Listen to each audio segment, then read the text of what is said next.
आदर्श घर के 4 स्तंभ बताए थे, जिसमें पहला बंधु बांधवों के प्रति प्रेम, अतिथि सत्कार, तीसरा कुलाचार का पालन और परिजनों की सेवा। इन 4 स्तंभ जिस घर में देखने को मिलती है, जो आंतरिक स्वरूप घर में स्थायित्व प्रदान करते हैं, तो उस घर को एक आदर्श रूप के समझने का प्रयत्न हम कर सकते हैं। और इसके साथ 4 बातों को कहते हुए आखिरी में परिजनों की सेवा, परिजनों की सेवा, इसके साथ साथ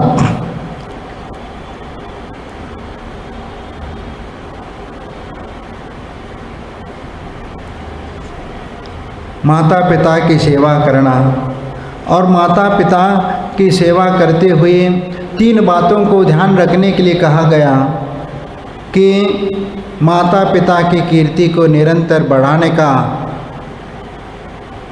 प्रयत्न करना, माता पिता को अपनी सेवा द्वारा प्रसन्न रखना, और तीसरी बात उनकी आध्यात्मिक साधना में सहयोग बनना।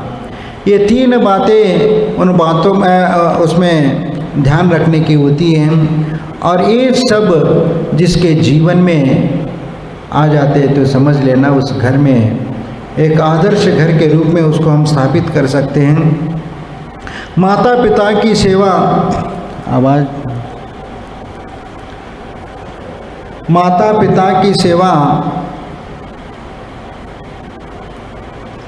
जो करते हैं तो उसमें माता पिता की सेवा करने वाले पुत्रों को भी कथन किया गया है कि वो पुत्र भी कैसे होते हैं और वह माता पिता की सेवा करने वाले वो पुत्र कितने प्रकार के होते हैं और किस प्रकार का उनका व्यवहार होता है। और जो कुल की परंपरा को निभाने वाले और कुल की मर्यादा को वह आगे तक ले जाने वाले हैं, उनका आचार विचार कैसे होता है, इन बातों का भी शास्त्रों में उल्लेख किया है। इसीलिए शास्त्रों में 4 प्रकार के पुत्रों का कथन किया है। उनमें अतिजात पुत्र, दूसरे अनुजात पुत्र, तीसरे अवजात पुत्र और चौथे कुलांगा। ये 4 प्रकार के पुत्रों का कथन शास्त्रों में किया गया है। जो अतिजात पुत्र होते हैं वह अपने पूर्वजों की कीर्ति को निरंतर बढ़ाने का प्रयत्न करते हैं, उनके गौरव को 4 चांद लगाने का प्रयत्न करते हैं। उनका आचरण, सदाचार और महिमा मंडित करने वाली उनका व्यवहार होता है। और अतिजात पुत्र वह इसी प्रकार के होते हैं, अपनी कुल परंपरा को, वंश को भी आगे बढ़ाते हैं और उनकी गरिमा और उनकी प्रतिष्ठा को भी बढ़ाने का आगे प्रयत्न करते रहते हैं। वे विशेष पुत्र होते हैं। उन पुत्रों का शास्त्रों में ऐसे कई उदाहरण दिए हुए हैं। जब उन पुत्रों को याद करते हैं तो जहाँ पर महाभारत, रामायण आदि को भी हम याद करते हैं और उसमें याद करते समय उन बातों का हम यहाँ पर याद रखते हैं कि 14 साल का वनवास के लिए जाने वाला वह पुत्र जब वह रामचंद्र जी से पूछा गया, वाल्मीकि रामायण का एक उदाहरण है कि वह अपने माता पिता के प्रण और प्रतिष्ठा को पूरा करने के लिए वनवास को भी चले जाते हैं। और जब वह रामचंद्र जी वनवास चले गए अपने पिताजी की बात को पूर्ण करने के लिए, उस समय वो वाल्मीकि रामायण में एक प्रसंग आता है, वहाँ पर उनने प्रश्न पूछा गया है कि आप वनवास क्यों स्वीकार किया, आप पिताजी के कहने मात्र से वनवास को क्यों चले गए हैं। तो रामचंद्र जी कहते हैं कि तुम वनवास की बात करते हो, क्योंकि यदि इस जगह पर यदि कोई आज का पुत्र होता तो वह क्या करता, तो उसका विरोध करता, प्रतिकार करता, मैं नहीं जा सकता, जो करना है कर लो। लेकिन यहाँ पर रामचंद्र जी की बात आती है। रामचंद्र जी को पूछने के उपरांत वह कहते हैं, सिर्फ आप वनवास की बात करते हैं। वो वहाँ पर कहते हैं कि हम ही वचनात् राज्ञ पातेम अपि पावके भक्षेम विषम तीक्ष्णम पातेम अपि चारणवे। इन्हें मैं तो अपने पिता की आज्ञा का पालन करने के लिए अग्नि में कूद सकता हूँ, विष के भक्षण को भी मैं तैयार हो सकता हूँ, और समुद्र में छलांग लगाने के लिए भी मैं तैयार हो जाता हूँ। इसमें मुझे किसी प्रकार का संकोच नहीं। यदि मेरे पिता का प्रण पूरा होता हो तो उसके लिए ये सब कार्य करने के लिए भी तैयार हूँ। ऐसे पुत्र होते अधिजात पुत्र, और अतिजात पुत्र होते हैं। और ऐसे ही भीष्म पितामह का भी उदाहरण आता है, जिन्होंने अपने पिता के इच्छा को पूरी करने के लिए अपने जीवन को बलिदान कर देते हैं, अपने जीवन को न्यौछावर कर देते हैं। जब शंतनु उनके पिता भीष्म पितामह के पिताजी जो राजा शंतनु थे, वो एक नाविक के पुत्री के साथ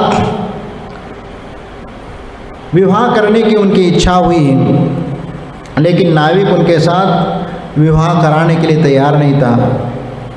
तो उन्होंने बहुत कुछ समझा दिया, लेकिन आखिरी तक उन्होंने उसको स्वीकार नहीं किया।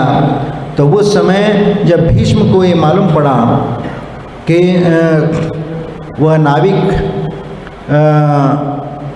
अपनी लड़की का विवाह अपने पिताजी से करने को तैयार नहीं है, तो वो वहाँ पर चला जाता है और उससे बात करता है कि बताओ क्या बात है, मेरे पिताजी तो ये हस्तिनापुर के राजा हैं, और तुम एक नाविक होकर के आप उनसे शादी क्यों नहीं करवाना चाहते तुम अपनी पुत्री को?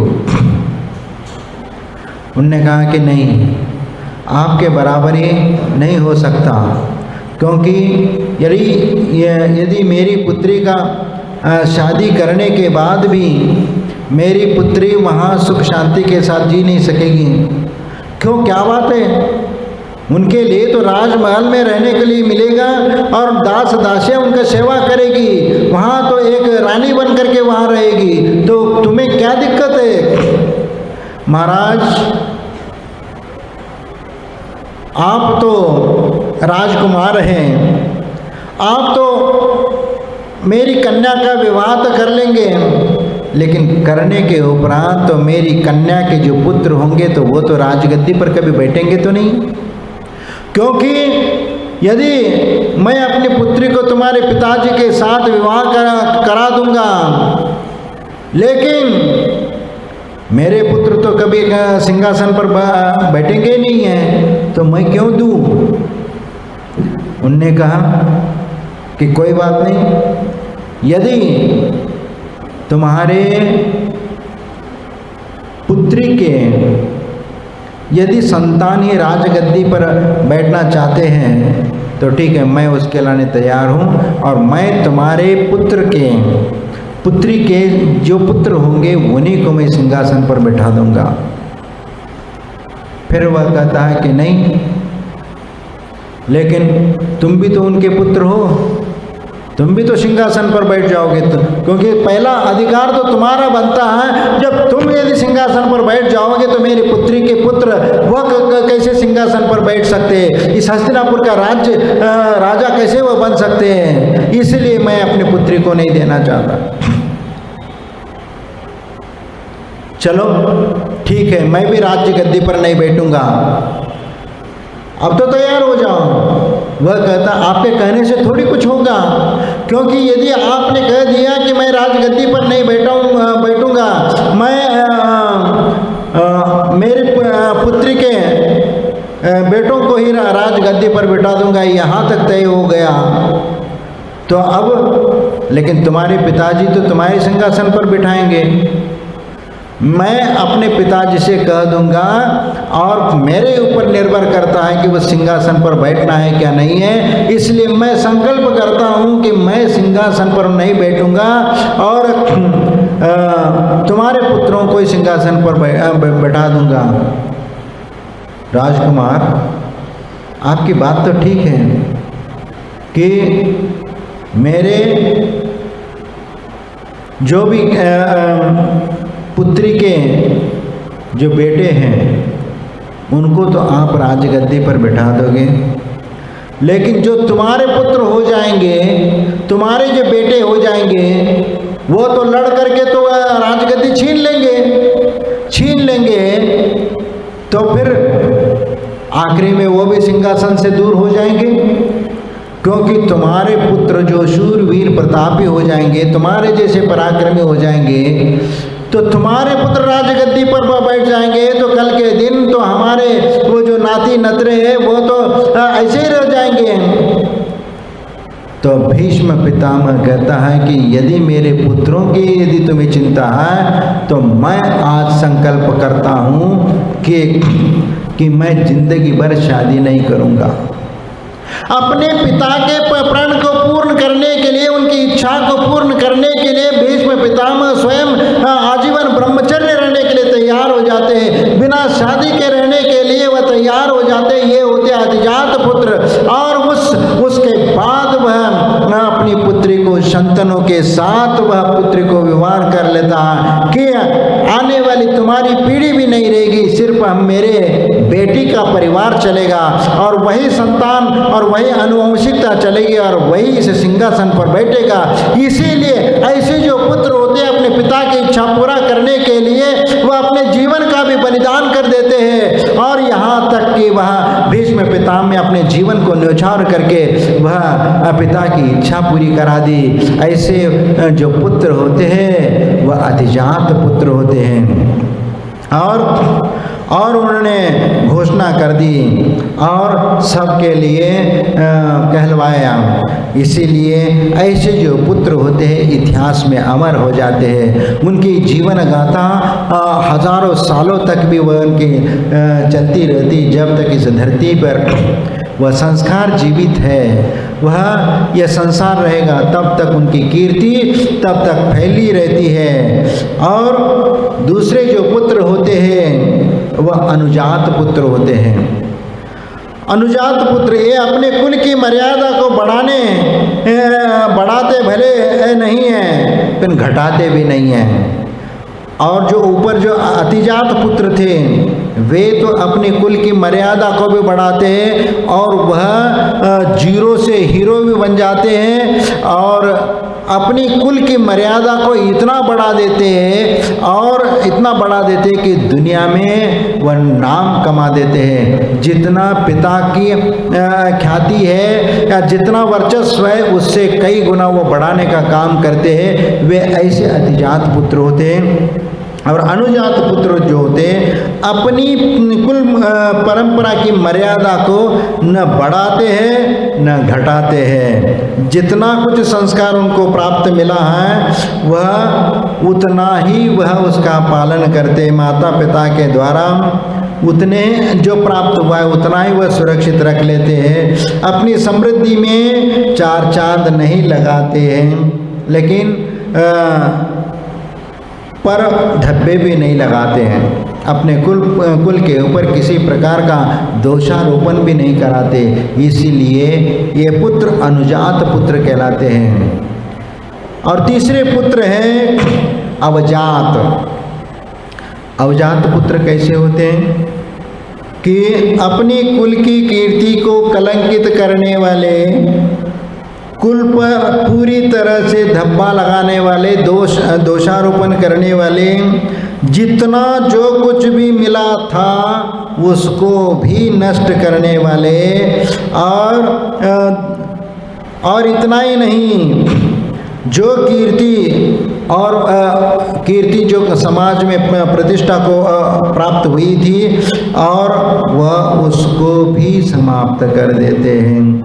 कुल की कीर्ति के महल पर शिखर नहीं ये बना सकते, कम से कम नींव तो नहीं हिलाते, पर यह तो उस पूरे के पूरे महल को ही धराशायी कर देते हैं। इन्हें जो वंश परंपरा की जो गाड़ी होती है उसको ही जड़ से समाप्त कर देते हैं। ऐसे पुत्र नहीं कहलाते, ऐसे पुत्र तो पेट का कीड़ा मात्र है जो अपने कुल के गौरव को बढ़ा नहीं पाते। ये पेट के कीड़े के अतिरिक्त और क्या हो सकते हैं जो अपने जीवन का आदर्श किसी को दे सकते हैं, न अपने वंश परंपरा को आगे बनाए रख सकते हैं। ऐसे जो पुत्र होते अवजात पुत्र कहलाते हैं। और चौथे नंबर के जो बेटे होते हैं वह कुलांगार, कुल को अंगार की तरफ होते हैं।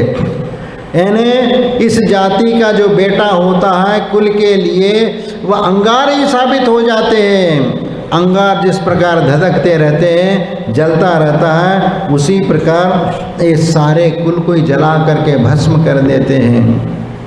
अब आप विचार करो कि इन 4 प्रकार के पुत्रों में से किस प्रकार के पुत्र की आप परिकल्पना करते हो। आजकल तो जो संस्कृति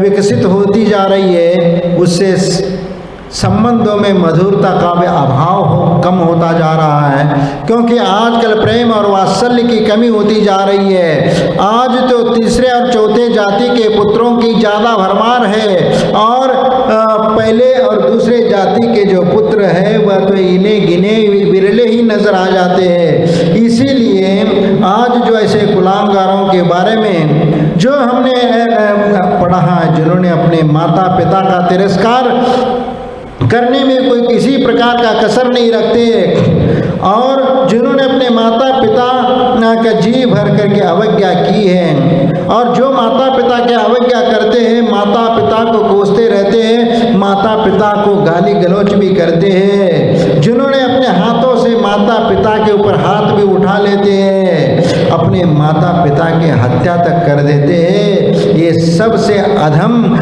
जाति के पुत्र माने जाते हैं। इसलिए नीच कार्य करने में ये तत्पर हो जाते हैं, इनको कोई किसी प्रकार का शर्म नहीं आ जाती, इसलिए कुलांगार ये पुत्र कहलाते हैं, जो कुल को अंगार के भांति होने वाले। इसीलिए ऐसे पुत्र अपने जीवन में कभी अपने माँ बाप के प्रति एक सम्मान और प्रेम और वात्सल्य नहीं दे सकते। हम एक बार का प्रसंग है कि शाहीपुरा भिटौनी में हमारा चातुर्मास चल रहा था और दोपहर का सामायिक करने के बाद जैसे दरवाज़ा खोल के बाहर आए तो एक आदमी वहाँ पर बाहर बैठा हुआ था और बाहर बैठा होता बहुत देर से बैठा रहा वहाँ पर। अब जैसे दरवाज़ा खुला और हमारे पास आकर के वो रोने लगा, कहने लगा महाराज बहुत परेशान हूँ, बहुत परेशान हूँ। क्यों, क्या बात हो गई? उन्होंने कहा कि बेटे ने मुझे घर से बाहर निकाल दिया और उसके चेहरे पर एक निशान लगा हुआ था जिसमें से खून भी निकल रहा था। बेटे ने मुझे मारा है। मुझे देख करके बहुत दुख हुआ कि जो वृद्धावस्था में है और उसकी ऐसी देनी, वह कोई अजय नहीं थे, जैन भी नहीं थे, वो आ करके अपना दुखोड़ा रोने लगा कि महाराज अब कैसे करे, क्या करे, कैसी ज़िंदगी जिए। वह इतना परेशानी में था, वह रो रहा था, फूट फूट करके रो रहा था। उनको सांत्वना देने का काम किया, घबराओ नहीं, वह यदि आपको स्वीकार करने को तैयार नहीं तो तुम उनको बाहर कर दो, अलग कर दो, तुम अपने शांति से ज़िंदगी जी लो। अब मैं कैसे जीऊँ बुढ़ापे में, अब मैं अपनी कैसी ज़िंदगी जीऊँ। अब वह हमेशा गाली गलौज करता है, मारता पीटता है। देखो, देख करके सुन करके बहुत दुख होता है कि इस प्रकार के भी पुत्र होते जो अपने माँ बाप की सेवा भी नहीं कर सकते। जिन्होंने पाला पोसा बड़ा किया और अपने जीवन में पूरी मेहनत करके मजदूरी करके जिस बेटे को बड़ा कर दिया और उसको योग्य बना दिया, और इसके उपरांत भी वह बेटा यदि माँ बाप को ही घर से बाहर निकालता है या उसके ऊपर प्रताड़ित करता है या गाली गलौच ऐसे अपशब्दों का प्रयोग करता है, तो बेटा कैसे कहला सकते हैं? वह बेटा नहीं है, वह माँ बाप का शत्रु हो सकता है। ऐसा व्यक्ति कभी भी अपने जिंदगी में कभी सफल नहीं हो सकता। माँ बाप की अवज्ञा करने वाला, माँ बाप की गाली देने वाला वह व्यक्ति जिंदगी में कभी ऊंचाई तक नहीं पहुंच सकता, क्योंकि किसी भी ऊंचाई पर पहुंचने के लिए माँ बाप का आशीर्वाद बहुत बड़ा काम आता है। क्योंकि ज़िंदगी में जो भी बड़े बड़े व्यक्ति हुए, दानी हुए, महापुरुष हुए हैं, उनको याद करके देख लो, उन्होंने अपने जीवन में माँ बाप का और बड़ों का सम्मान जो उनके जीवन में उन्होंने दिया है, उसकी आप उनके चरित्र पढ़ने के उपरांत मालूम पड़ सकता है कि उन्होंने अपने माँ बाप की कितना इज्जत की और कितना सम्मान दिया। जो भी काम स्वयं पुरुषार्थ के बल पर उन्होंने कर लिया, लेकिन फिर भी उसका श्रेय अपने माँ बाप को दे देते कि जो भी किया और जो भी कमाई की है वह सब आपका आशीर्वाद है और आपके वजह से ये सब वैभव में प्राप्त हुआ है, और श्रेय उनको दे देते, अपने लिए कुछ भी नहीं है।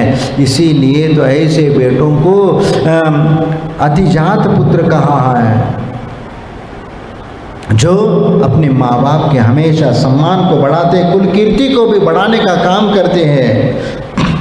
एक प्रसंग मुझे याद आ रहा है इसी प्रसंग में कि एक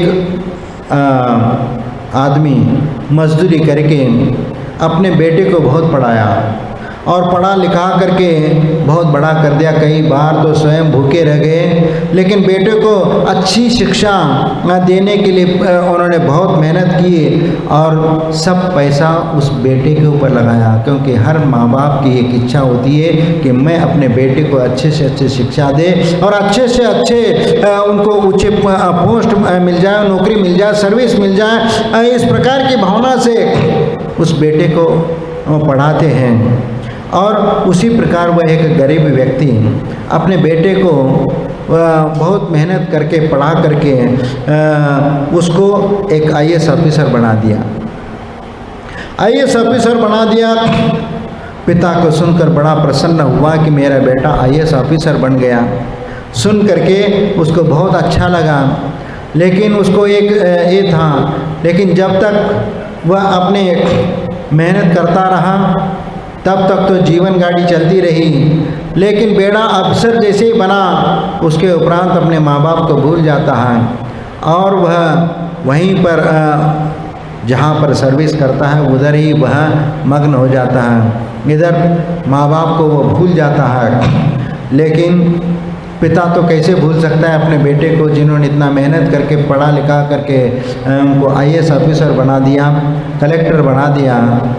तो बीच बीच में उसको मिलने की इच्छा हो जाती है और वह अपने और भी जो गांव के सगे साथी होते थे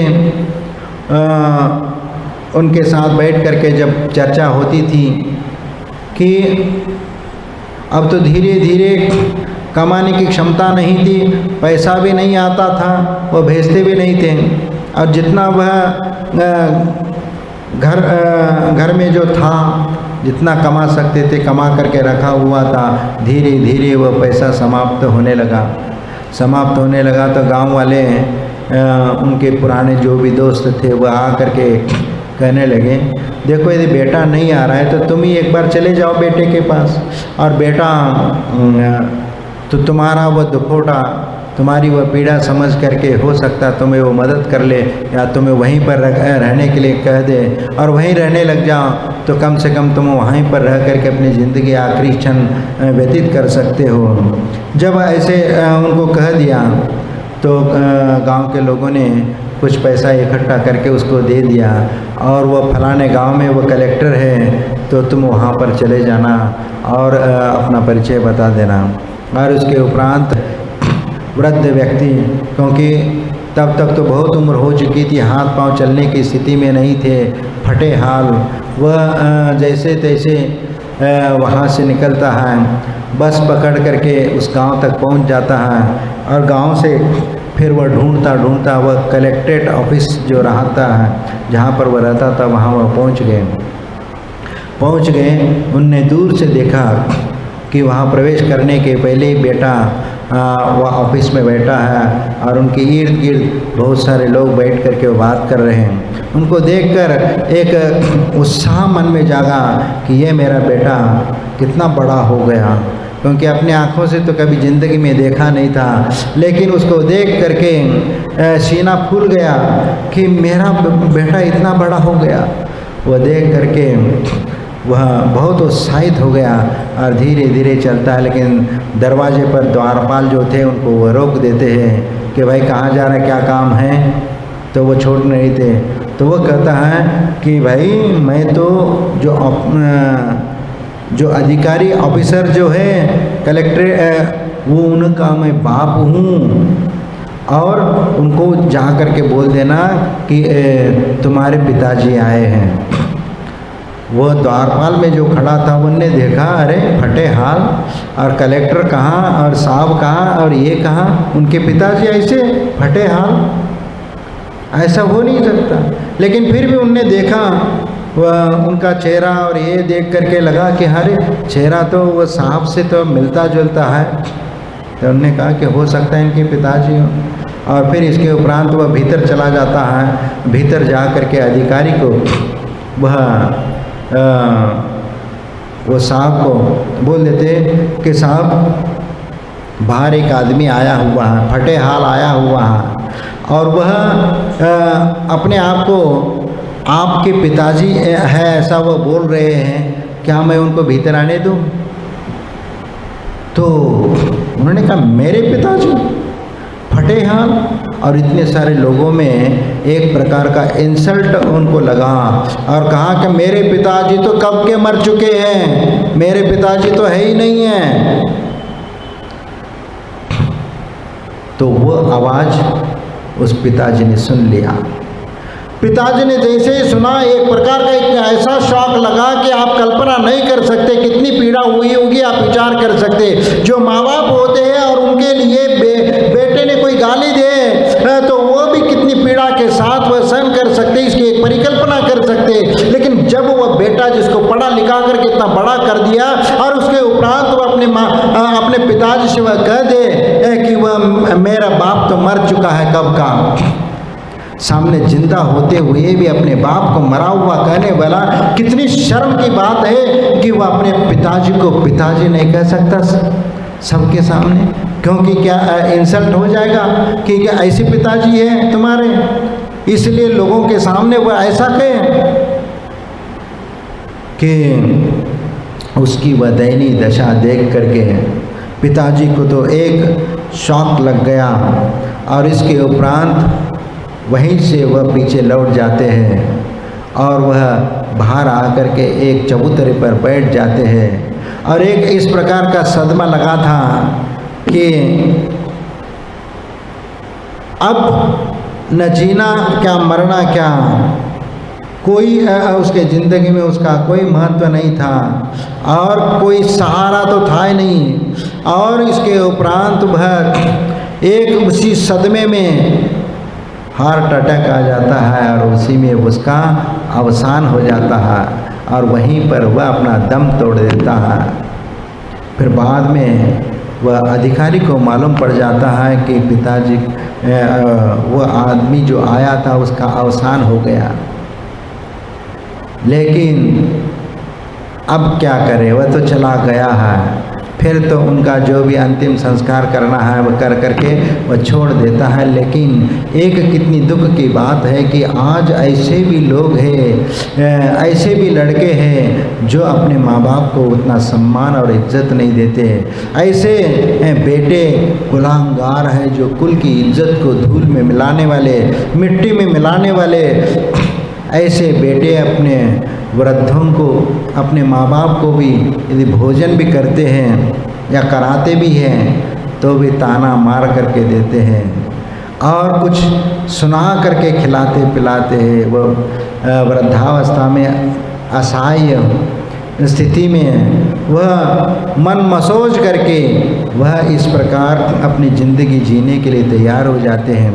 और इतना ही नहीं कि आप लोगों ने कई बार सुना होगा कि जिस बेटे को आपने पढ़ा लिखा करके बड़ा कर दिया और एक सर्विस, एक बहुत बड़ा अच्छी सर्विस लग गई और अच्छे सर्विस लगने के उपरांत विदेशों में जा कर के अपना कारोबार करने लगता है और इस प्रकार वहाँ पर सर्विस करते करते वहाँ इतना रम जाता है कि अपने माँ बाप के पैसे तो भेज देता है, लेकिन फिर भी जब वह अंतिम दशा में सेवा करने के लिए कोई उनके पास नहीं है।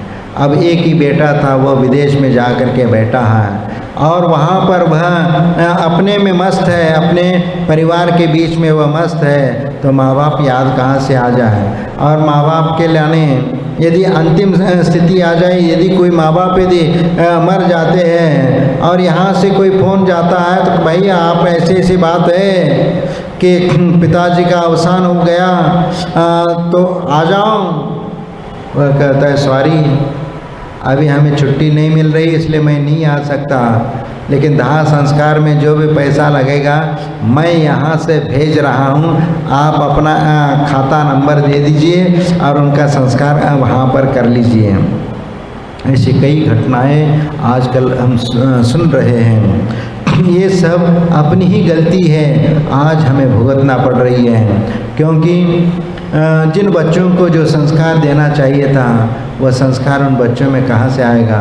जो बचपन से ही हॉस्टलों में रह लिया, बचपन में ही जो माँ बाप के साए में जो संस्कार मिलता था वो तो मिला नहीं, और उनको संस्कार देने की बात नहीं, अच्छे पढ़ाई के चक्कर में उनको अच्छे अच्छे बड़े कॉलेजों में, बड़े स्कूलों में उनको भर्ती करा दिया और अच्छे अच्छे स्कूलों में अच्छी मोटी फीस दे करके उनको पढ़ा लिखा दिया और वह डॉक्टर इंजीनियर बन जाता है, तो माँ बाप को छोड़कर विदेशों में जा कर के अपना जीवन शुरू कर देता है। तो ऐसे बेटे को क्या कहे जो वह कहता है कि हम माँ बाप को वहीं लेके जाते हैं। अब ये जिन्होंने अपनी ज़िंदगी पूरी यहाँ पर गांव में निकाली, गांव में रहने वाला व्यक्ति शहरों में जा कर के कैसे रह सकता है? क्योंकि गांव में जिसने अपना जीवन यापन कर लिया और वह किसी महानगर में जा कर के वहाँ पर कोई बोलने वाला नहीं, कोई मिलने वाला नहीं, कोई चलने वाला नहीं है, ऐसी जगह वह दिन भर एक कुर्सी पर बैठ गया तो दिन भर उस कुर्सी में बैठे रहो और निकाल दो, ऐसी ज़िंदगी वह कैसे जी पाएगा? यहाँ तो कम से कम गाँव में तो 4 लोग बैठे रहते हैं और 4 लोगों के बीच में वह तो कम से कम गपशप तो कर सकता है, अपने दुखोटा तो बोल सकता है, लेकिन वहाँ कोई बोलने वाला ही नहीं है। क्योंकि वहाँ जो लोग होंगे वहाँ तो अंग्रेज लोग होंगे, दूसरी भाषा बोलने वाले, भाषा भी नहीं समझते, अड़ोस पड़ोस वालों से बात करे तो किस प्रकार का बात करे। लेकिन आज बड़े बड़े शहरों में जो पड़ोस में कौन रहता है, क्या रहता है, इसका भी कोई ख्याल नहीं रहता, कोई परिचय भी नहीं रहता कि पड़ोस में कौन रहता है, कोई किसी से लेना देना नहीं, सब अपने अपने ज़िंदगी से बंधे हुए हैं और अपनी अपनी ज़िंदगी जी रहे। ऐसी ज़िंदगी किस काम की जो 4 लोगों के बीच में बैठ करके एक अच्छी बात नहीं कर सकते हैं। तो ऐसी ज़िंदगी आज लोग जीने के लिए मजबूर हुए हैं और आज बूढ़े माँ बाप की सेवा करने वाला कोई नहीं। यदि बीमार पड़े तो अस्पताल ले जाने के लिए कोई नहीं है और अस्पताल में भर्ती करते हैं तो उनकी देखभाल करने वाला कोई नहीं है। ऐसी दशा में क्या होगा, दुनिया कहाँ किस ओर जा रही है, इसके बारे में गंभीरता से हम लोग विचार नहीं कर पाते कि ये स्थिति क्यों निर्माण हो रही है, इसके पीछे क्या कारण है।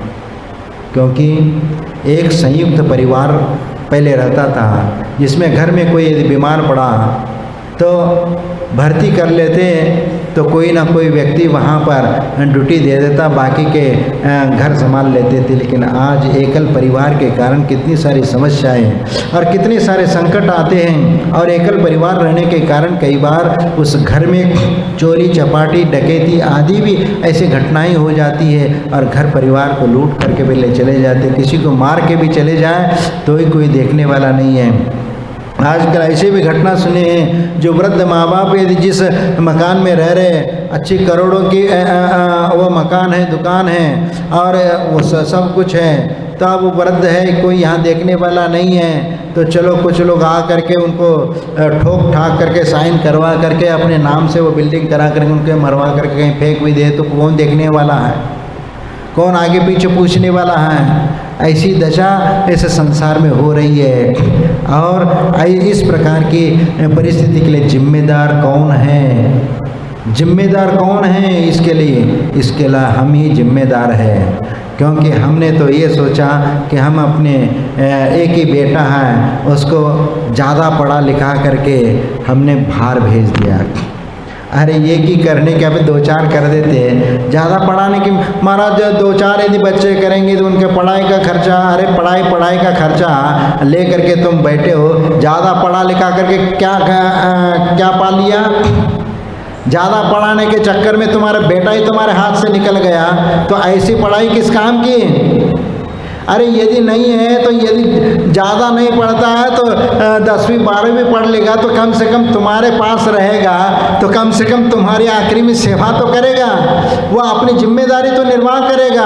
और इतना भी ये नहीं है कि घर में रह करके वो भूखा मरेगा, क्योंकि अपने पिताजी का जो बिजनेस है वही संभाल लेगा, तो अपनी ज़िंदगी वो निकाल देगा शांति के साथ। इतना भी तो हमारे दिमाग में बात आ जाए तो कम से कम ज़िंदगी हमारी भी सुधर सकती है और उसकी भी सुधर सकती है। लेकिन हम तो आज आधुनिकता के इसमें जी रहे हैं और आधुनिकता में विचार कर रहे हैं कि हमारा बेटा तो डॉक्टर इंजीनियर बनेगा और उतना पढ़ाएंगे और अच्छे स्कूलों में पढ़ाएंगे, और कितनी बड़ी बड़ी फीस, लाखों रुपयों का उनके ऊपर हम खर्चा करते हैं, 3-3, 4-4 लाख रुपए, किसी में कितने 7-8 लाख रुपए हम खर्चा करके इतना उनको उन बच्चों को पढ़ाते।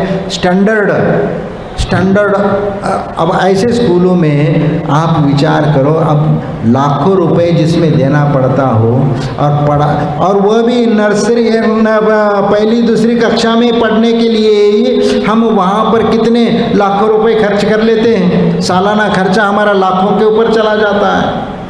5-5 हज़ार का महीने का फीस, बाकी दूसरा खर्चा अलग, उनकी किताबों का खर्चा, कपड़ों का खर्चा, बाकी का खर्चा अलग। ये सिर्फ वहाँ पर स्कूल में भर्ती करने के लिए, और डोनेशन जो देंगे वो अलग चीज़ है।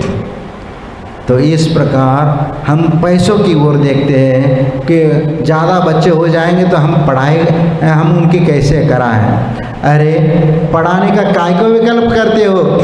अरे पढ़ाने का विचार मत करो, कम से कम जिंदगी शांति से जीने का उस ओर तो देखो कि बुढ़ापे में कम से कम हमारा बेटा हमारे साथ तो रहेगा।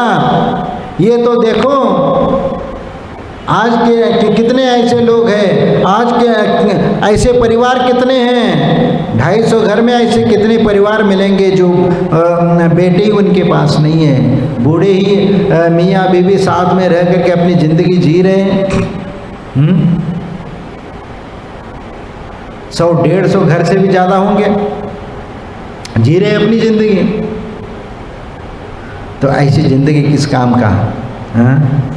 अब वह सरकार की बातों में आ गए आप लोगों ने, क्योंकि सरकार की आज्ञा का पालन करने वाले आप लोग ठेका लिया है ना, हम दो हमारे दो और हम दो हमारे दो का। सब कौमों में जितने भी जातियाँ है उसमें जैन समाज एक ऐसा समाज है सबसे नियम कानून का पालन करने वाला। 95-96% ये परिवार नियोजन का पालन करने वाला, बाकी के कोई नहीं है, सिर्फ आप ही हो, आपने ठेका लिया है। हम हैं, हम एक ही दो, बस, इससे ज़्यादा नहीं। और वहाँ पर दूसरे ऐसे लोग हैं कि 10-10 बच्चे पैदा कर रहे हैं, उनको कोई चिंता नहीं है, वह तो पंचर निकालने वाले हैं, वह 10-10 बच्चा पैदा कर रहे हैं। और तुम्हारे पास कोई पैसे की किसी प्रकार की कमी नहीं, और तुम्हारे पास वह योग्यता है और तुम अपने बलबूते पर उस बच्चे को खड़ा कर सकते हो, उस बच्चे के लिए ऐसा कोई व्यवसाय खोल करके दे सकते हो जिसके माध्यम से अपना व्यवसाय संभाल करके वह अपने घर परिवार को आगे बढ़ा सकता है। क्योंकि जैन बच्चे कोई भूखे नहीं मरते। पूरे भारतवर्ष में कोई जैन समाज का एक भी लड़का आपको नहीं भीख मांगते हुए कहीं नज़र नहीं आएगा, क्योंकि उस बच्चे में वह क्षमता है, वह योग्यता है।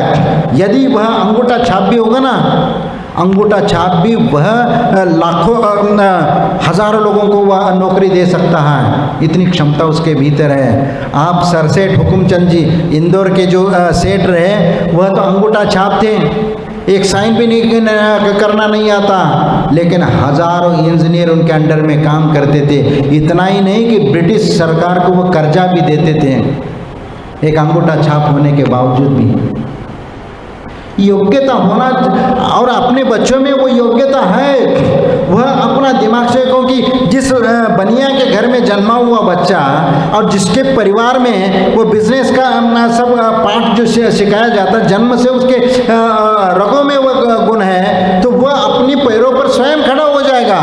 आप उसकी क्या चिंता करते हो कि हमारे उनका खर्चा कैसे निभाएंगे, ये निभाएंगे। अरे पूत सपूत तो का धन संचय, पूत कपूत तो का धन संचय। जो पुत्र तुम्हारा यदि सुपुत्र है और वह अच्छा है, आचार विचारों में है और सद्गुणी है, तो उसके लिए कमा करके रखने की कोई ज़रूरत नहीं। वह स्वयं इतना सक्षम है कि अपने बलबूते पर वह कमा करके माँ बाप को भी सेवा करा सकता है।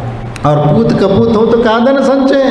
यदि तुम्हारा पूती कपूत है तो ऐसे कुपुत्र को यदि पैसा इकट्ठा करके देने की क्या जरूरत है। यदि आपने लाखों करोड़ रुपए इकट्ठा कर दिया तो भी वह लाखों करोड़ रुपए वह तो मिट्टी में मिला देगा, जुआ में खेल के लगा देगा या व्यसनों में लगा करके नष्ट कर देगा। फिर बाद में क्या होगा, वो रोड पे आएगा। फिर ऐसे कपूतों के लिए पाप करके धन इकट्ठा करने की क्या जरूरत है। और जो पुत्र सज्जन है और संस्कारवान है तो उसके लिए कुछ समझाने की ज़रूरत नहीं है। वह अपनी मेहनत के बलबूते पर वह घर परिवार को चलाने की क्षमता रखता है और नई ऊंचाई तक ले जाने की भी उसकी योग्यता रहती है। इसलिए आप कभी ये मत समझना हमारे बच्चे इतना कमाई नहीं कर सकते। पूरे भारतवर्ष में जैन समाज के कितने घर हैं, कितने लोग हैं? सिर्फ 40-44 लाख हैं। लेकिन पूरे भारतवर्ष के टैक्स पेयर में 25% टैक्स सिर्फ जैन समाज देता है। विचार करो कि समाज कितना सक्षम है। लेकिन हम उस बात को नहीं समझ पा रहे हैं कि हमारे बच्चे, यदि मान लीजिए आपकी यदि संख्या बढ़ेगी, आज यदि 25% टैक्स पेयर यदि सरकार को पूरे भारतवर्ष में 140 करोड़ है पूरा भारत की आबादी, उसमें से 40-44 लाख वाले सिर्फ 25% यदि टैक्स पेयर यदि दे सकते हैं, तो यदि हमारे बच्चों की संख्या यदि बढ़ जाएगी तो कितना कमाने वाले होंगे। हाँ, एक बच्चा करके हम अपना विकास रुकवा रहे, समाज का उत्थान को रुकवा रहे, एक प्रकार से समाज की गर्त की ओर ले जा रहे हो, समाज समाप्ति की ओर है। क्योंकि एक संख्या, जहाँ पर एक संख्या की कमी हो जाती, चार माइनस हो जाते हैं। क्योंकि एक बेटा यदि वो कुछ यदि आने वाली संतान को यदि नहीं देता है तो पूरा 4 परिवार तो चला गया, वहाँ से परंपरा ही समाप्त हो गई वहाँ पर। लेकिन इस बारे में कोई विचार ही नहीं करता। इसलिए अपने बच्चों को भी ये समझा देना चाहिए। यदि वह समझ में नहीं आता है तो महाराजों के पास लेके आना चाहिए और समझा देना चाहिए। क्योंकि कम से कम उनको प्रवचन में तो ले आया करें ताकि उनको हम समझा सके। क्योंकि वैसे आपका कर्तव्य है कि अपने बच्चों को वो समझा दे। आने वाले समय में बुढ़ापे में तो तुम अपना कुछ नहीं कर पाओगे। नहीं है तो वो 10-10 बच्चे आकर के ठोक करके वो तुम्हारा घर और परिवार से दुकान मकान सब लेके चले जाएंगे, वो आकर के बैठ जाएंगे। नहीं तो वो कहते भी हैं कि भैया इतने बड़े आलीशान बंगला बना करके रखा है, और जैनियों के पास तो सबको मालूम है पैसे की कोई कमी नहीं है और बड़े बड़े बंगले बने हुए हैं, तो सबसे पहला हमला तो तुम्हारे ऊपर ही करेंगे। फिर कहाँ जाओगे? वो ठोक ठाक करके सीधा कर देंगे तुम्हारे अकेले बच्चे को, और अकेला रहेगा तो क्या होगा? उसको कौन बचाने आने वाला है? और यदि जिस घर में 4-5 भाई रहते हो तो किसी की हिम्मत है कि उस घर में कोई आँख उठा करके देखने की? वह 10 बार विचार करेगा कि भैया हमें यदि झगड़ा करने जाए तो 5 एक इकट्ठा होकर के आ जाएंगे। और कोई भी बिजनेस करना है तो बिजनेस करने अकेला कोई बच्चा बिजनेस नहीं कर सकता। इसीलिए सब बच्चे आजकल के नए पीढ़ी के जितने भी बच्चे वो कहते हैं हमें तो सर्विस करना है, सर्विस के अलावा उनको कुछ नहीं दिखता। और आप लोग भी उसी में लगे हैं कि भैया बिजनेस संभाले, बिजनेस पढ़ा लिखा है तो भैया आप बिजनेस करो, और ऐसे बिजनेस करो जो आपने जिसको पढ़ाया है तो वो बिजनेस में काम आए, ऐसी शिक्षा लो, बिजनेस का कोर्स करो ताकि बिजनेस मेंटेन करने की योग्यता तुम्हारे भीतर आ जाए, और स्वयं का बिजनेस शुरू करो। अब स्वयं का आप ये सोचते बैठेंगे कि हम स्वयं कौन सा काम करें, क्या काम करें, कौन सा बिजनेस करें। अरे आज वर्तमान स्थिति में जिसका बोलबाला है ऐसे बिजनेस करना सीखो, क्योंकि आप यदि नई पढ़ाई कर करके आए हो तो आपको कुछ बिजनेस संभालो। लेकिन अब वो भी क्या करें, अकेला बिजनेस तो नहीं कर सकता ना, सपोर्ट वाले तो 2-4 लोग तो चाहिए, तो 2-4 कहाँ से आएगा।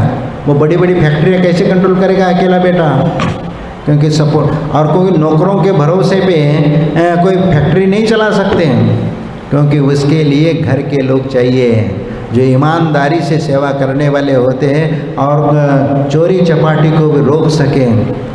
क्योंकि नौकरों के हाथ में यदि कोई फैक्ट्री दे देते हैं तो वो फैक्ट्री को खा करके बैठ जाएंगे, थोड़ा नुकसान करके बैठ जाएंगे, वो कभी उन्नति नहीं कर पाएगा। इसीलिए जब जितने भी बड़े बड़े बिजनेसमैन हैं या जिनमें वो क्षमता है तो देख लेना, जिनने बड़े बड़े करोड़ों की संपत्ति जिनने कमाई है तो उनके घरों में 4-4, 5-5 भाइयों का परिवार रहा है, और वही परिवार पनपे हैं और वही बड़े बड़े लोग बने हैं।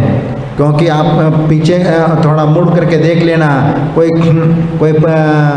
कोई 7 भैया है, कोई 6 है, कोई 5 है, कोई 8-10 दर्जन तक हुए पहले, आज तो 1-2 के लाने रो रहे हैं। हम उस बात को विचार नहीं करते और समझने का प्रयास नहीं करते हैं कि ये स्थिति जो निर्माण हो रही आने वाले समय में जो स्थिति एक प्रकार से हमारा अस्तित्व मिटता जा रहा है। इसलिए हमारे अस्तित्व को बचाने के लिए हमें प्रयत्न करने की आवश्यकता है, क्योंकि कितना समय हो चुका है, अब कितना रह गया। 30-40 साल पहले जो परिवार नियोजन शुरू हुआ और आज क्या दशा है, आप थोड़ा सा गंभीरता से विचार करो। कितने लाख संख्या कम हो गई हमारी। किसी समय तो 0.5% था, यानी 50 लाख था, और 11 के इसमें तो सिर्फ 44 रह गए हैं। अब की जनगणना हो जाएगी तो मालूम नहीं कितना 40 बचे कि 40 से भी कम है। आने वाले समय में ये मंदिर और ये इतने आलीशान जो करोड़ों के बना करके रखे हैं, ये किसके लिए रखे भाई? दूसरों के लाने आने के लिए? नहीं तो कब्जा करके बैठ जाएंगे। उनको क्या लगना है? उनको कितनी देरी है उसमें, थोड़ा सा परिवर्तन करके अपना वह ठिया जमा लेंगे। ऐसे ही तो ऐसे कितने मंदिर तो खाली पड़े हैं, छोड़ करके जो शहरों की ओर गए हैं, गाँवों के मंदिर कितने खाली हैं। अब यहाँ राजस्थानी भी है ना, राजस्थानी है क्या यहाँ पर?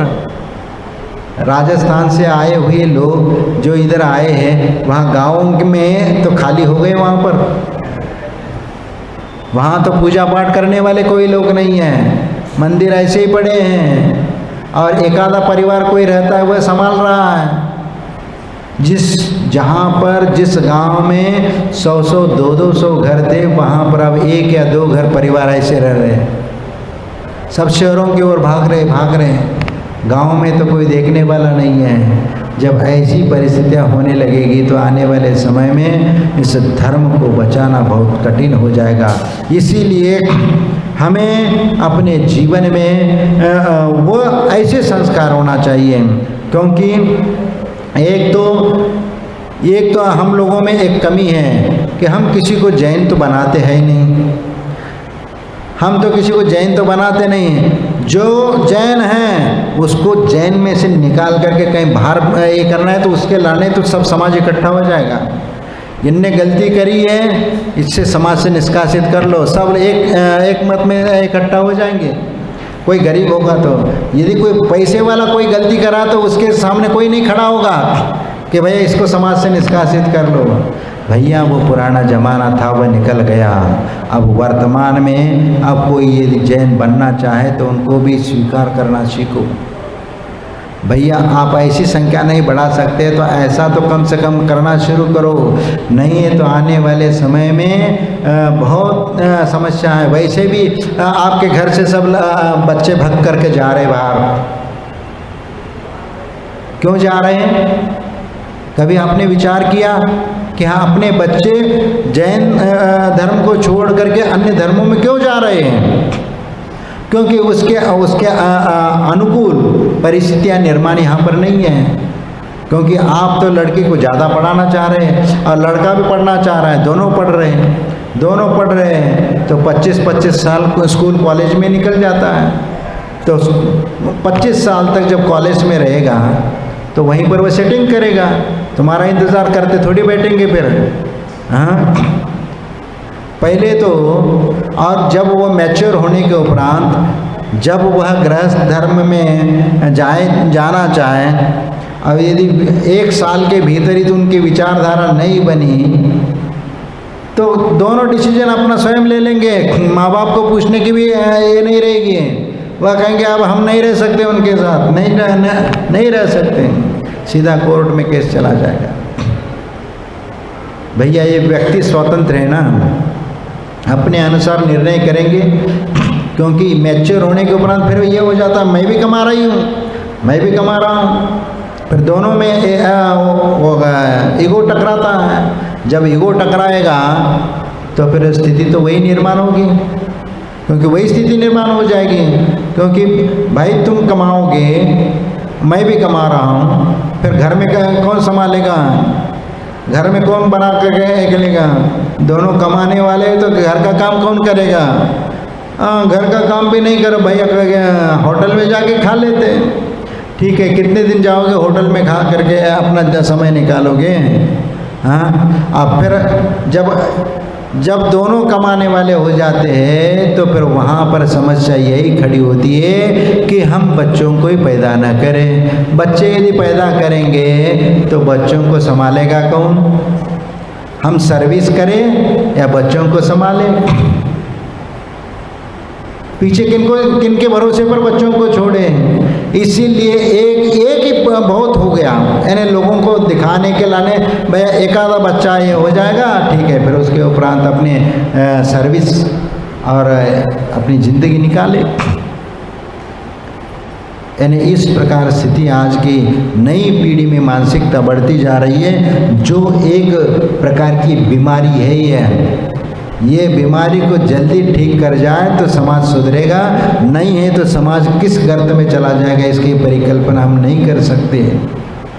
इसीलिए वह आदर्श कुल, आदर्श घर वही है जिस कुल में अपनी पुरानी परंपरा को जीवित रखने का जिसका ध्येय होता है, और वह उस संस्कारों को जीवित रखता भी है और उस परंपरा को आगे बढ़ाने का काम करता है, वही आदर्श घर होता है। नहीं है तो ऐसा आदर्श घर की श्रेणी में वो आ नहीं सकता। जो प्रेम वात्सल्य आपस में न रहे, एक दूसरे के प्रति अनुराग और प्रीति नहीं रहे, जिस घर में वह तो शादी होते ही नहीं हम सास ससुर के साथ नहीं रहेंगे, हम अलग रहेंगे, ये तो इस प्रकार की जो विचारधारा है, संकुचित विचारधारा है। और ये विचारधारा तो हमारे जीवन को एक नरक की ओर ले जाती है। स्वच्छंद जीवन आपको किसी भी गर्त की ओर ले जा सकती है और बहुत बड़े बड़े संकट अपने जीवन में खड़े हो सकते हैं। इसीलिए एक जीवन आदर्श घर परिवार को बनाना है तो आपको कम से कम 4-5 बच्चे तो होना जरूरी है, नहीं है तो आने वाले समय में समाज का अस्तित्व समाप्त हो जाएगा। और अपने बच्चों को भी ये निर्देशन दे करके उनको संस्कारित करने की आवश्यकता है। और नहीं है तो एक प्रसंग और एक हमें याद आ रहा है, वो भी मैं सुनाता हूँ। क्योंकि एक बेटा एकलौता बेटा था और बहुत बड़ा माँ बाप की सेवा करने की भाव रखने वाला था। लेकिन अपने माँ तो अवसान तो जल्दी हो गया था, अकेले पिताजी रह गए थे। और पिताजी का परिचय तो बहुत सारे लोगों थे, उनके बराबर के जो लोग हैं वो सब मिलना जुलना वगैरह उनका होता रहता था। अब जब घर में बहू आ गई तो आधुनिक विचारधारा की वह थी। और शादी होने के बाद धीरे धीरे अब ये होने लगा कि जब ससुर जी घर में रहेंगे तो फिर इनको कहीं बाहर बाज़ार जाना, घूमने के लिए अकेले जाना पड़ा।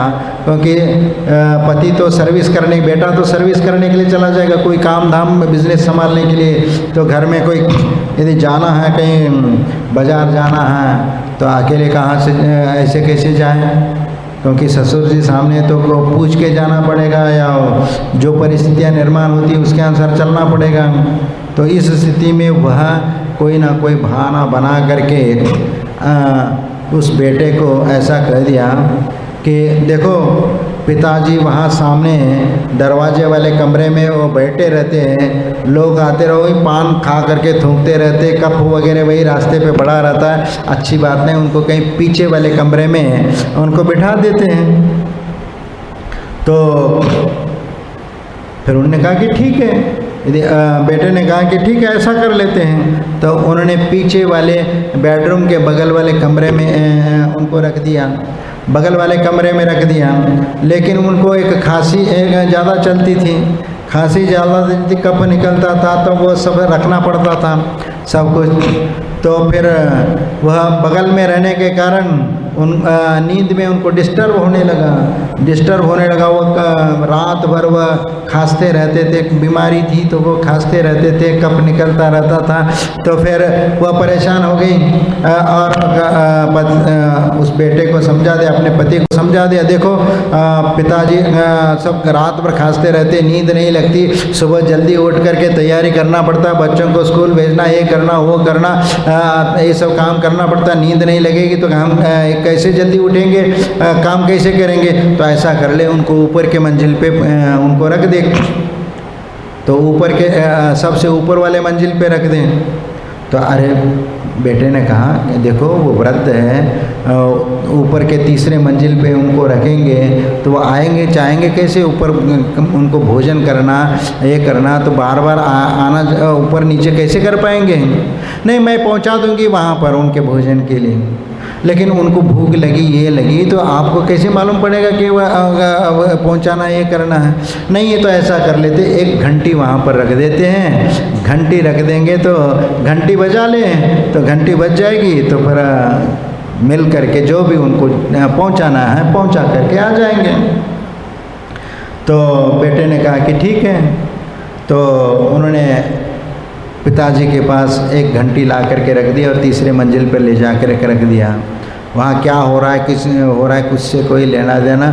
जब सुबह उनको भोजन कराना है, घंटी बज गई तो बस उनका भोजन ले जा कर के दो और ये करके फिर वापस आ जाओ। फिर कोई दिन भर देखने की कोई ज़रूरत नहीं है, जब ज़रूरत पड़े तो अपनी घंटी बजा दे बस।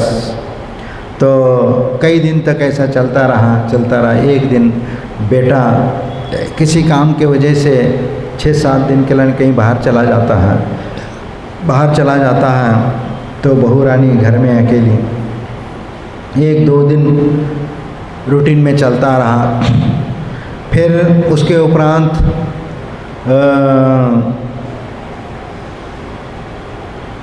2-3 दिन हो गए, कोई घंटी नहीं बजी। बेटा जब आ जाता है, बेटा जब वापस लौट के आ जाता है तो फिर उनने कहा कि कैसे क्या है पूछा। फिर पिताजी का कैसे क्या है, उन्होंने कहा कि पिताजी का तो मालूम नहीं, वो 2-3 दिन से उन्होंने घंटी नहीं बजाई। घंटी नहीं बजाए तो तुम जा करके देख करके नहीं आ सकती थी? जा करके देख के आना चाहिए था, क्या हुआ क्या नहीं हुआ, क्यों घंटी नहीं बजी? भोजन देने का तुम्हारा टाइम है तो जा करके देना चाहिए क्या नहीं देना चाहिए? तो वो घंटी नहीं बजाए तो हम नहीं गए हैं, नहीं गए। तो फिर वो बेटा तुरंत वहाँ पर ऊपर पहुँच जाता है, जा करके देखता है तो वह बिस्तर पर ढेर हो गए थे। यानी लगभग वो 2 दिन तो वो हो गए थे उनको समाप्त हो करके। तो 2-3 दिन से 3 दिन से घंटी नहीं बजी। तो घंटी भी देखा कि कहाँ पर है, तो घंटी भी वहाँ पर कहीं नज़र नहीं आया कि, और इसके लिए हो सकता है उनको घंटी नहीं हो तो घंटी कहाँ से कैसे बजाएं? हो सकता है उनने घंटी नहीं बजाई तो उनने भोजन नहीं पहुँचाया। तो फिर 2 दिन में वो तो चले गए ऊपर। फिर पिताजी वो बेटा ने इधर उधर देखा और अपना छोटा सा बच्चा था उससे ये किया कि वो खेलता खेलता ऊपर आ गया और उसी के हाथ में वो घंटी थी। तो उनने पूछा कि बेटा ये घंटी कहाँ से ले ली? उनने बोला कि मैं 2 दिन पहले ऊपर आया था, 2-3 दिन पहले, तो यहाँ दादाजी के पास खेलते खेलते वह घंटी हाथ में ले करके मैं खेलने के लिए नीचे ले गया तो वो ये हो गया। तो फिर वह समझ गया, सब माजरा समझ में आया। और बेटा तो फिर वह बेटे ने पूछा कि वे घंटी काहे को लेके गए? हाँ, ये तो मालूम है क्या नहीं? ये पिताजी को घंटी बजाना पड़ता है और घंटी बजाना पड़ता है और उससे नीचे से फिर भोजन वगैरह आता है, ये आता है। तो नहीं, मैंने भी यही सोचा कि जब आप लोग भी बूढ़े हो जाएंगे तब ये तुम्हारे लिए काम आ जाएगा, इसलिए घंटी उठा करके ले गए। तो भैया जो तुम करोगे वही तो बच्चे सीखेंगे। हाँ, बुढ़ापे में तुम्हारा भी नंबर आएगा, तुम कहाँ जाओगे फिर? जब तक अपना बेटा अपने साथ ऐसा व्यवहार नहीं करता तब तक हमें समझ में नहीं आता कि वो पीड़ा कितनी होती है। क्योंकि माँ बाप को सताने का पीड़ा अपने को नज़र नहीं आता, लेकिन अपना बेटा जब हमें सताने लग जाए तो समझ में आता है कि ये पीड़ा क्या होती है। इसलिए मैं आप लोगों से यही कहना चाहूँगा कि ये छोटा सा संसार है, छोटी सी ज़िंदगी है। इस छोटी सी ज़िंदगी में शांतिपूर्ण जीवन व्यतीत करना चाहते हैं और एक सौहार्दपूर्ण जीवन जीना चाहते हैं, तो इसमें हमारा एक कर्तव्य है कि हम सादगीपूर्वक ज़िंदगी जिए, सदाचार पूर्वक ज़िंदगी जिए और एक दूसरे के प्रति प्रेम और वात्सल्य के साथ यदि हम अपना जीवन यापन करते हैं तो ज़िंदगी में 4 चांद लगेगा। एक प्रेम वात्सल्य के साथ और शांति के साथ ज़िंदगी का एक सुकून जो मिलता है वो एक अलौकिक सुकून होता है। और उसी सुकून को और वही सुख और शांति को पाने के लिए तुम प्रतिदिन मेहनत करते हैं, प्रतिदिन इसी भावना को लेकर के मंदिर में आते हैं, गुरुओं का उपदेश सुनते हैं कि हमें हमारे जीवन में सुख और शांति की प्राप्ति हो जाए। और सुख और शांति की प्राप्ति की भावना लेकर के आते हैं तो हम भी अपने घर में जो भी सदस्य है उनके प्रति भी उसी प्रकार का व्यवहार करना शुरू कर दे, प्रेम वात्सल्य के साथ। और वो भी अपनापन के साथ, किसी के साथ कसाय नहीं रखो। किसी के साथ झगड़ा भी हो जाता है तो बोलना कभी बंद नहीं करना। बोलना बंद हो जाता है तो वह तो कई दिन तक खिंचता चला जाता है। और यदि झगड़ा हो गया, सुबह झगड़ा हो गया, शाम को बोलना शुरू कर देते तो 1 आध दिन में वो नॉर्मल हो जाता है, तो पुनः बोलना चलना शुरू हो जाता है। तो ये इससे कम से कम अपना एक दूसरे का जो कषाय है वह कषाय नॉर्मल हो जाता है। इसलिए अपने जीवन में प्रेम और वात्सल्य के साथ यदि जीना सीखते हैं तो ये हमारे लिए एक आदर्श जीवन माना जाएगा। और यही आदर्श जीवन एक आदर्श घर के लिए कहा जा सकता है, क्योंकि वही घर आदर्श घर कहलाता है जिस जीवन में प्रेम और वात्सल्य है और एक सौहार्दता है और सबके प्रति अपनापन है और बड़ों के प्रति सम्मान है, वही आदर्श घर है। और ऐसे आदर्श घर में रह करके अपने जीवन को कृतार्थ करने का प्रयत्न करेंगे तो निश्चित हमारा जीवन उज्जवल होगा। जय बोलो महावीर भगवान की।